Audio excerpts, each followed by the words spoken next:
Hello नमस्कार दोस्तों, स्वागत है आप सभी का हमारे YouTube चैनल तत्काल एजुकेशन पे। दोस्तों उम्मीद करते हैं आप सभी बहुत अच्छे होंगे। आपकी तैयारी भी काफ़ी ज़बरदस्त तरीके से चल रही होगी।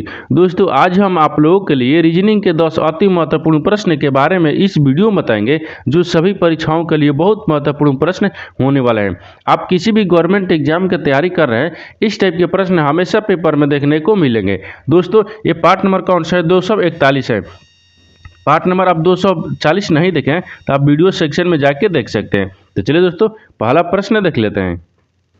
दोस्तों पहला नंबर प्रश्न है, इसमें देखिए दिए गए प्रश्न में संबंधित शब्द ज्ञात कीजिए। देखिए नीचे आपको एक संबंधित शब्द दिया है। देखिए यहाँ पर कपड़ा जो है आपको कपास ले संबंधित है। ठीक उसी प्रकार से आप बताना कि ईंट जो है ना, इस प्रश्नवाचक चिन्ह पर इन चार ऑप्शन में से किसी से संबंधित होगा। देखिए यहाँ पर ध्यान से देखिए आपको क्या दिख रहा है। यहाँ पर देखिए, यहाँ पर जो थोड़ा सा कहिएगा इसमें ध्यान से देखिए। देखिए यहाँ पर कपास, कपास ले क्या होता है? कपास ले आपको कपड़ा बनता है। कपास ले क्या बनता है? कपड़ा बनता है। तो आपको यहाँ पर प्रश्नवाचक चिन्ह पर कौन सी शब्द को रखेंगे? ईंट बनेगा। देखिए जब कपड़ा यानी कपास ले कपड़ा बनता है तो ईंट, ईंट यानी किससे बनता है? तो ईंट आपको मिट्टी से बनता है। किससे बनता है? मिट्टी से बनता है। तो यहाँ पर क्या हो जाएगा? मिट्टी हो जाएगा। तो मिट्टी आपको किससे संबंधित हो जाएगा? देखिए तो मिट्टी होगा। तो मिट्टी आपको देखेंगे किस ऑप्शन में दिया है, यानी ऑप्शन नंबर कौन सा होगा? ऑप्शन नंबर आपका डी सही हो जाएगा। दोस्तों मैं उम्मीद करता हूँ इस प्रश्न को भी आप अच्छे तरह से समझ पाएंगे। तो चलिए दोस्तों नेक्स्ट प्रश्न देख लेते हैं। दोस्तों दूसरा नंबर प्रश्न है, इसमें देखिए दिए गए प्रश्न में संबंधित संख्या ज्ञात कीजिए। देखिए नीचे आपको एक संबंधित संख्या दी है। 24 आपको 126 से संबंधित है। ठीक उसी प्रकार से बता रहे हैं 48 जो है इस प्रश्नवाचक चिन्ह पर इन चार ऑप्शन में से किसी से संबंधित होगा। देखिए यहाँ पर क्या करेंगे, सबसे पहले ध्यान से देखेंगे कि जो 24 है ना, 24 ले 126 किस प्रकार से हो रहा है। देखिए तो 24 को क्या करेंगे, यहाँ पर देखिए यहाँ पर क्या करेंगे 24 को क्या करते हैं, तो 24 में क्या करेंगे 5 का क्यूब करेंगे, यानी यहाँ क्या करेंगे 1 को जोड़ लेंगे। देखिए 50 25 हो जाएगा, 25 5 125 हो जाएगा। 125 में 1 को जोड़ देंगे तो कितना गया? 126 आ गया। कितना गया? 126 आ गया। देखिए 126 वही लिखा है। उसी प्रकार से क्या करेंगे, इसको भी देखेंगे। देखिए 48 यानी 48 किस प्रकार से लिखा है? देखिए 48 को क्या करेंगे 7 का क्यूब करेंगे और क्या करेंगे 1 को जोड़ लेंगे। तो 7 49, 49 में 7 से गुना करेंगे तो 300 कितना होता है? 43 होता है। और 1 को जोड़ेंगे तो कितना हो गया? 44, यानी कितना हो जाएगा? 344 हो जाएगा। तो या जो 48 है ना, 48 आपको 344 ले समझते हैं। तो 344 देखेंगे किस ऑप्शन में दिया हुआ है, यानी ऑप्शन नंबर आपका डी सही हो जाएगा। दोस्तों मैं उम्मीद करता हूँ इस प्रश्न को भी आप अच्छे तरह से समझ पाएंगे। तो चलिए दोस्तों नेक्स्ट प्रश्न देख लेते हैं। दोस्तों तीसरा नंबर प्रश्न है, इसमें देखिए दिए गए प्रश्न में विकल्पों, देखिए दिए गए विकल्पों में से संबंधित अक्षर ज्ञात कीजिए। ठीक देखिए यहाँ पर नीचे एक संबंधित अक्षर दिया है, यानी GTH जो है ना आपको, यानी HUT से संबंधित है। ठीक उसी प्रकार से यहाँ पर बताना है कि TVU जो है ना आपको इस प्रश्नवाचक चिन्ह पर इन चार ऑप्शन में से किसी से संबंधित होगा। तो देखिए यहाँ पर क्या करेंगे, यहाँ पर सबसे पहले ध्यान से देखेंगे आपको यहाँ पर क्या दिया, यानी देखिए यहाँ पर क्या दिया? G दिया है। ठीक G दिया है, T दिया है और आपको H दिया है। ये किससे संबंधित है? तो HUT से संबंधित है। देखिए तो E आपको HUT से किस प्रकार से संबंधित है? देखिए यहाँ पर G से क्या लिख रहा है? आपको H लिख रहा है। तो G में क्या करेंगे? G में 1 को जोड़ देंगे। G में 1 को जोड़ेंगे तो कितना? H आ जाएगा। और T दिया, ठीक T में क्या करेंगे? 1 को जोड़ देंगे तो U आ जाएगा। ठीक क्या करेंगे? U को जोड़ेंगे तो 1 आ गया। उसी प्रकार से S में क्या करेंगे? 1 को जोड़ देंगे तो S यानी T हो गया। कितना T हो गया? तो यानी क्या किया? 1 को जोड़ा है, यानी GTS में क्या करेंगे? 1 को जोड़ेंगे तो आपको HUT आ जाएगा। ठीक उसी प्रकार से क्या करेंगे, आपको यहाँ पर TVU दिया है। तो देखिए यहाँ पर क्या करेंगे, यहाँ पर सबसे पहले लिखेंगे T दिया है, U यानी V दिया है, यहाँ पर फिर किधर U दिया है। ठीक किधर U दिया है। यहाँ पर देखेंगे यहाँ पर कि प्रश्नवाचक चिन्ह पर कौन सी यानी शब्द को यानी अक्षर भरा जाएगा। देखिए T, तो T में क्या करेंगे? T में भी हमको 1 जोड़ेंगे। क्या करेंगे? T में भी 1 को जोड़ेंगे। तो T में जब 1 को जोड़ेंगे तो T के बाद में क्या आता है? TU आ गया। कितना? U आ जाएगा। उसी प्रकार से V दिया है, V में क्या करेंगे? 1 को जोड़ेंगे। जब V में 1 को जोड़ेंगे तो यहाँ पर कितना हो गया? V के बाद में W आता है। और आपको क्या करेंगे? U में भी क्या करेंगे? 1 को जोड़ेंगे। जब 1 को जोड़ेंगे तो यहाँ पर V आ जाएगा। कितना? V आ जाएगा। यहाँ पर V, E आपको क्या दे? U दिया है। ये क्या है? आपको U है, ये आपको V है। ठीक देखिए यहाँ पर 1 को जोड़ेंगे कितना आ गया? V आ गया। ये V है, आपको E हो गया। यहाँ पर TVU जो है आपको किसी से संबंधित है। यहाँ पर क्या हो गया? यहाँ पर U हो गया, W हो गया और V से संबंधित है। तो देखेंगे कि आपको UWV किस ऑप्शन में दिया हुआ है, यानी UWV ऑप्शन नंबर आपका बी में दिख रहा है, यानी ऑप्शन नंबर बी आपका क्या हो जाएगा? सही हो जाएगा। दोस्तों मैं उम्मीद करता हूँ इस प्रश्न को भी आप अच्छे तरह से समझ पाएंगे। तो चलिए दोस्तों नेक्स्ट प्रश्न देख लेते हैं। दोस्तों 4 नंबर प्रश्न है, इसमें देखिए यदि a बराबर 1 और a n d बराबर 19 तब b a t बराबर प्रश्नवाचक चिन्ह है। देखिए यानी इस प्रश्न का क्या कहना मतलब है, देखिए इस क्या लिख रहा है कि यदि बराबर यानी a बराबर क्या लिख रहा है 1 लिख रहा है, यानी इसका कहने का मतलब कि a बराबर 1 लिख रहा है और आपको a n d बराबर 19 लिख रहा है, तो b a t बराबर क्या लिखेगा। ठीक, देखिए तो सबसे पहले इसमें देखेंगे कि a बराबर 1 किस प्रकार से लिख रहा है। तो a का स्थानीय मान कितना होता है, a बराबर 1 लिखा है तो a का स्थानीय क्या होता है 1 होता है, वही आपको क्या लिखा है यानी 1 लिखा है। ठीक, क्या लिखा है 1 लिखा है। उसी प्रकार से देखिए यहाँ पर यानी a n d लिखा है। ठीक, a n d बराबर क्या लिख रहा है 19 लिख रहा है। तो a का स्थानीय मान 1 होता है यानी और n का स्थानीय मान क्या होता है यहाँ पर 14 होता है और d का स्थानीय मान कितना होता है 4 होता है। देखिए इन सबको क्या करेंगे आपस में जोड़ लेंगे, तो देखिए 14 और 4 18 हो गया, 18 1 19 हो गया, कितना गया 19 हो गया, यानी सबको क्या लिख रहा है स्थानीय मान लिखकर आपको 19 लिख रहा है। ठीक, उसी प्रकार से देखिए यहाँ पर भी क्या करेंगे बी ए टी को लिखेंगे,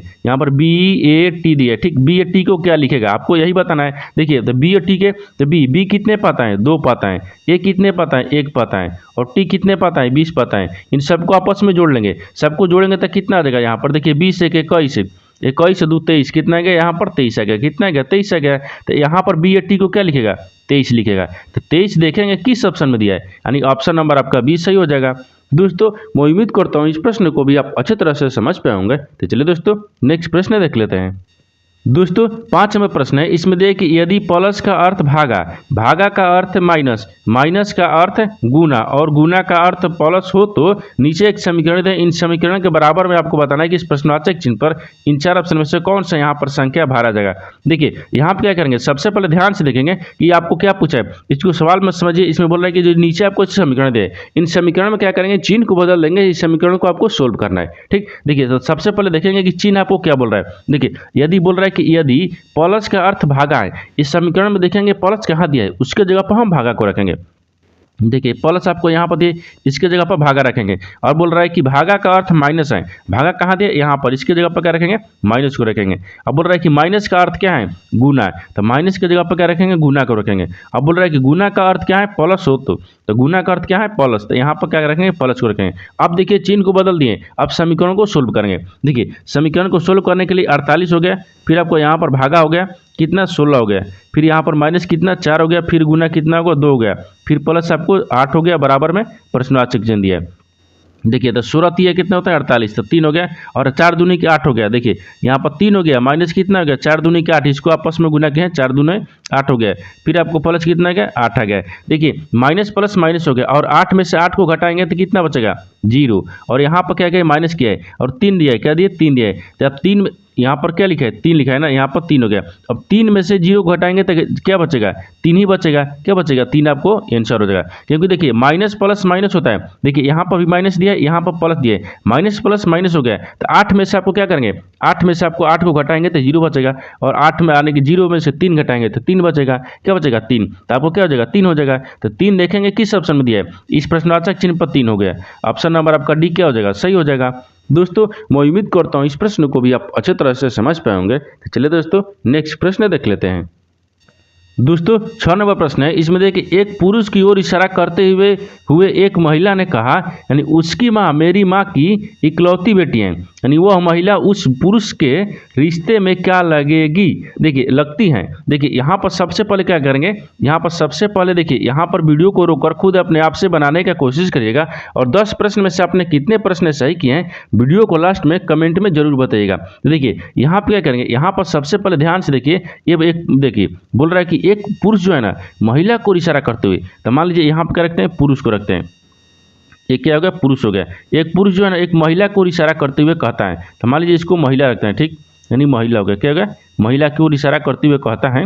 देखिए महिला को महिला पुरुष करते हुए, देखिए और इशारा करते हुए एक महिला ने कहा, ठीक है, क्या महिला ने कहा। यहाँ पर पहले प्रश्न को अच्छे तरीके से समझिए, इसमें क्या बोल रहा है, एक पुरुष की ओर इशारा करते हुए महिला ने कहा, तो एक पुरुष की ओर इशारा करते हुए महिला ने कहा, क्या क्या महिला एक पुरुष की ओर इशारा करते हुए कहा। देखिए यहाँ पर महिला है, महिला ने एक पुरुष की ओर इशारा करते हुए कहा उसकी माँ मेरी माँ की, जो उसकी माँ, तो मान लीजिए इसकी माँ जो पुरुष की माँ है ना, तो यहाँ पर ये पुरुष की माँ महिला हो जाएगी, यहाँ पर माँ हो गया, ठीक, माँ पुरुष की माँ। देखिए बोल रहा है कि उसकी माँ मेरी माँ की इकलौती बेटी है, तो मेरी माँ, तो इसकी माँ की, तो इसकी माँ कौन हो जाएगी, यहाँ पर मान लेते हैं माँ हो गया, क्या यहाँ पर माँ हो गया। अच्छा इस पे मान लीजिए माइनस रखते हैं, माँ बोल रहा है तो यहाँ पर माइनस को रख लेते हैं, माइनस हो गया। यहाँ पर इकलौती बेटी है तो ये इकलौती बेटी है, यहाँ पर क्या रखेंगे, बेटी को रखते हैं। देखिए यहाँ पर बेटी हो गए, अब यहाँ तक समझ गए। इसके बाद में आगे देखिए आप, ये यहाँ पर बोल रहा है कि वह महिला उस पुरुष के रिश्ते में क्या लगेगी। देखिए क्या लगती हैं, तो यहाँ पर क्या करेंगे, यहाँ पर थोड़ा सा एक बार लॉजिक समझिए, इसमें क्या बोल रहा है। देखिए यहाँ पर थोड़ा सा देखिए, एक पुरुष की ओर इशारा करते हुए एक महिला ने कहा, ठीक, एक महिला ने, तो मान लीजिए ये महिला है, महिला एक पुरुष को इशारा करते हुए कहा कि उसकी माँ, देखिए ये पुरुष की माँ, तो पुरुष की माँ स्वयं हो गई, ठीक, पुरुष की माँ मेरी माँ की इकलौती बेटी है, तो पुरुष की माँ, देखिए पुरुष की माँ क्या हो गई, ये महिला हो गई, ठीक, पुरुष की माँ ये महिला हो गई, और महिला के माँ, जो महिला के माँ है ना, तो महिला के माँ के इकलौती पुत्र, महिला के माँ के इकलौती पुत्र यही हो गई, क्या हो गई, ये महिला ही हो गई, यही माँ हो गई, क्या होगी, यही माँ ही हो गई।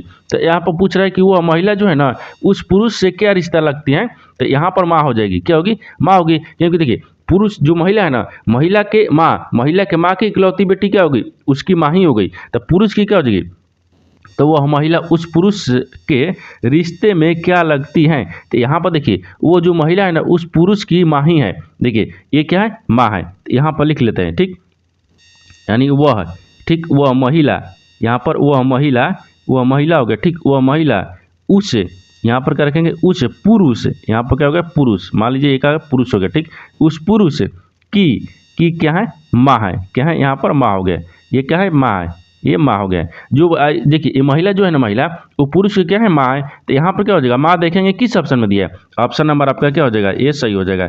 दोस्तों मैं उम्मीद करता हूँ इस प्रश्न को भी आप अच्छे तरह से समझ पाए होंगे। तो चलिए दोस्तों नेक्स्ट प्रश्न देख लेते हैं। दोस्तों 7 नंबर प्रश्न है, इसमें देखिए कि लड़कियों की एक पंक्ति में नीता अगर आगे से 25वां और पीछे से 15वां है तो पंक्ति में कुल कितने लड़कियां हैं। देखिए यहाँ पर क्या बोल रहा है, यहाँ पर बोल रहा है कि लड़कियों की एक पंक्ति में, यानी लड़कियों के पंक्ति में नीता जो है ना आगे से क्या है, 25वां है। जब आगे से पूछेगा कि 25वां है तो यहाँ पर 25 रख लेंगे, और आगे बोल रहा है कि और पीछे से क्या है, 15वां है, तो पीछे से 15वां के लिए क्या करेंगे, यहाँ पर प्लस करेंगे, ठीक, क्या करेंगे, प्लस करेंगे, तो 15वां हो गया। यहाँ तक समझ गए। और बोल रहा है कि तो पंक्ति में कुल कितने लड़कियां हैं, पूछेगा कि पंक्ति में दोनों की कितनी लड़कियां हैं, यहाँ पर -1 कर लेंगे। देखिए दोनों को आपस में जोड़ के एक माइनस, यानी क्या करेंगे, एक 1 माइनस करेंगे। यहाँ पर आपको अगला यानी कुल पंक्तियों की लड़की क्या आ जाएगा, कितनी है आ जाएगा। देखिए तो 25 को क्या करेंगे, 25 को और 15 को आपस में जोड़ेंगे तो कितना आ जाएगा, 25 को 15 को आपस में जोड़ेंगे, 25 से 10 30, 5 30 हो गया, 30 10 40 हो गया, कितना गया, 40 आ गया। 40 में से क्या करेंगे, एक को घटा लेंगे, यहाँ पर कितना आ गया, 39 आ गया, क्या गया, 39 आ गया। तो पूछा गया कुल कितने लड़कियां हैं, तो पंक्ति में कुल आपको 39 लड़कियां हैं। तो देखेंगे 39 किस ऑप्शन में दिया है, यानी ऑप्शन नंबर आपका ए सही हो जाएगा। दोस्तों मैं उम्मीद करता हूँ इस प्रश्न को भी आप अच्छी तरह से समझ पाए होंगे। तो चलिए दोस्तों नेक्स्ट प्रश्न देख लेते हैं। दोस्तों 8 नंबर प्रश्न है, इसमें देखिए नीचे दिए गए शब्दों को सार्थक अनुक्रम में व्यवस्थित कीजिए। देखिए यहाँ पर क्या करें, यहाँ पर आपको 5 शब्द दिया है, हाथी दिया है, बिल्ली दिया है, और मच्छर दिया है, और चीता दिया है, और व्हेल दिया है। इन पांचों शब्द को आपको क्या बताना है, अनुक्रम सार्थक अनुक्रम में व्यवस्थित करना है। अभी आपको पांचों शब्द क्या दिए, आपको सार्थक क्रम में नहीं दिया है, इसको सार्थक क्रम में आपको सजाना है। देखिए सार्थक क्रम का मतलब क्या होता है, यानी सार्थक अनुक्रम का मतलब हो गया बढ़ते क्रम में, क्या करेंगे, बढ़ते क्रम में। देखिए यानी यहाँ पर किस प्रकार से होगा, देखिए सबसे 1 हो गया, 2 हो गया, 3 हो गया, 4 हो गया, 5 हो गया, यानी 6 हो गया, 7 हो गया, यानी बढ़ते क्रम में जाना, ठीक। तो देखिए इसको क्या करेंगे, इसको शब्द यानी पांचों शब्द को भी बढ़ते क्रम में रखेंगे। देखिए तो सबसे पहले इसमें क्या होगा, तो सबसे छोटा देखेंगे ना, तब तो बड़ा, फिर उससे बड़ा ले जाएंगे बढ़ते क्रम में। देखिए यहाँ पर क्या करेंगे, यहाँ पर सबसे छोटा क्या दिख रहा है, तो सबसे छोटा आपको मच्छरी क्या दिख रहा है, मच्छर दिख रहा है, क्या दिख रहा है, मच्छर। तो मच्छर कितने पद है, 3 पद है। उसके बाद में मच्छर के बाद में क्या आता है, मच्छर के बाद में यहाँ पर क्या आएगा, तो मच्छर के बाद में यहाँ पर बिल्ली आएगा, क्या आएगा, बिल्ली। बिल्ली आपको 2 पद है। फिर बिल्ली के बाद में यहाँ पर क्या आएगा, चीता आएगा। चीता कितने पद है, 4 पद है। फिर यहाँ पर चीता के बाद में क्या आएगा, हाथी आएगा, यानी कि हाथी कितने पद है, 1 पद है। फिर उसके बाद में क्या पद है, 5 हो जाएगा, व्हेल हो गया, यानी यहाँ पर 5 हो गया, कितना, 5 हो गया। देखिए इसको सार्थक क्रम में किस प्रकार से दिए, सबसे छोटा कौन होगा, तो देखिए ये पांचों शब्द में सबसे छोटा आपको मच्छर होगा, मच्छर के बाद में बिल्ली होगा, बिल्ली के बाद में चीता होगा, चीता के बाद में हाथी होगा, हाथी के बाद में व्हेल होगा, क्या होगा, व्हेल होगा। देखिए सार्थक क्रम में अनुपस्थित, यानी क्या करिए, सार्थक अनुक्रम में व्यवस्थित करिए। तो जब सार्थक क्रम में अनुपस्थित यानी व्यवस्थित किए हैं तो यहाँ पर क्या दिख गया, यानी 32 115, यानी 32 115 देखेंगे किस ऑप्शन में दिया, यानी 32 115, यानी 32 415 दिया। तो 32,415 आपको ऑप्शन नंबर आपका सी में दिख रहा है, यानी ऑप्शन नंबर आपका सी क्या हो जाएगा, सही हो जाएगा। दोस्तों मैं उम्मीद करता हूँ इस प्रश्न को भी आप अच्छी तरह से समझ पाएंगे। तो चलिए दोस्तों नेक्स्ट प्रश्न देख लेते हैं। दोस्तों 9 नंबर प्रश्न है, इसमें देखिए एक व्यक्ति उत्तर दिशा की ओर 12 किलोमीटर चला, उसके बाद वह पूर्व की ओर 5 किलोमीटर चला, तो बताइए कि वह अपने प्रारंभिक स्थान से कितनी दूरी पर है। देखिए यहाँ पे क्या करेंगे, एक इससे पहले एक डायग्राम बनाएंगे, क्या करेंगे, डायग्राम को बनाएंगे। देखिए डायग्राम होता है कि ये आपको पूर्व होता है, ये पश्चिम होता है, ऊपर में उत्तर होता है, नीचे आपको दक्षिण होता है। देखिए आपको सवाल क्या पूछ रहा है कि एक व्यक्ति उत्तर दिशा की ओर कितना 12 किलोमीटर चलता है। तो मान लीजिए यहाँ पे क्या रखते हैं, यहाँ से उत्तर की तरफ ले चलते हैं। तो जब यहाँ से देखिए यहाँ से रखते हैं, ठीक, क्या करेंगे, यहाँ से उत्तर की तरफ रखेंगे, यहाँ से उत्तर की तरफ। तो मान लीजिए यहाँ से क्या करेंगे, उत्तर की तरफ रखेंगे। उत्तर की तरफ कितना चल रहा है, 12 किलोमीटर चल रहा है। फिर उसके बाद में बोल रहा है 12 किलोमीटर चलता है। इसके बाद वो पूर्व की ओर पूर्व की ओर 5 किलोमीटर चलता है। क्या कहेंगे, फिर पूर्व की ओर, तो पूर्व आपको यहाँ पर दिया, पूर्व की ओर चलता है कितना, 5 किलोमीटर, 5 किलोमीटर चलता है। तो बताइए कि वह प्रारंभिक स्थान से कितनी दूरी पर है। तो प्रारंभिक स्थान से यानी इसका मतलब क्या हो गया, ये आपको यहाँ से ज्ञात करना है, ठीक, क्या करना है, इसको ज्ञात करना है। यहाँ से यहाँ के बीच की दूरी बताना है कितने किलोमीटर है। देखिए तो क्या करेंगे, यहाँ पर देखिए ये क्या दिख गया, एक कोण दिख गया, क्या दिख गया, कोण दिख गया, क्या गया, कोण हो गया। यानी देखिए आधार दे दिया है, लंब दे दिया है। देखिए आधार दिया है, लंब दिया है, तो आधार कितना दिया है, देखिए यहाँ पर क्या करेंगे, आधार दिया है यहाँ पर 12, तो 12 को क्या करेंगे, स्क्वायर कर देंगे। फिर आपको प्लस यहाँ पर कितना करेंगे, 5 दिया है, यानी 5 का भी क्या करेंगे, स्क्वायर करेंगे। तो 12 को जब स्क्वायर करेंगे तो 144 होगा, और 144 में क्या करेंगे, 25 को जोड़ देंगे, तो यहाँ पर कितना आ जाएगा, इसको क्या करेंगे, इस सबका वर्गमूल है, ठीक। तो यहाँ पर भी क्या करेंगे, 100 कितना का 169 आ जाएगा, कितना 169। तो 169 को क्या करेंगे, 169 जब लिखा है तो 169 का वर्गमूल कितना होता है, 13 होता है। कितना होता है, 13 किलोमीटर। कितना का 13 किलोमीटर आ जाएगा। देखिए यहाँ पे क्या करेंगे, इसका कर्ण निकालना था, कर्ण निकालने के 12 का स्क्वायर करेंगे, 5 का स्क्वायर करेंगे, 144 आएगा, 144 में 25 को जोड़ेंगे, 169 आएगा। 169 का कितना है, 169 का आपका 13 यानी कितना का 13 किलोमीटर। तो यहाँ पर यहाँ के बीच का दूरी कितना हो गया, 13 किलोमीटर। तो 13 किलोमीटर देखेंगे किस ऑप्शन में दिया है, यानी ऑप्शन नंबर आपका कौन सा हो जाएगा, ऑप्शन नंबर आपका डी सही हो जाएगा। दोस्तों मैं उम्मीद करता हूँ इस प्रश्न को भी आप अच्छी तरह से समझ पाएंगे। तो चलिए दोस्तों नेक्स्ट प्रश्न देख लेते हैं। दोस्तों 10 नंबर प्रश्न है, इसमें देखिए दी गई आकृति में दर्पण प्रतिबिंब ज्ञात करें। देखिए नीचे आपको एक प्रश्न आकृति दिया है, ये क्या है, प्रश्न आकृति है। ये जो प्रश्न आकृति है यहाँ पर आपको 4 उत्तर आकृति दिया है।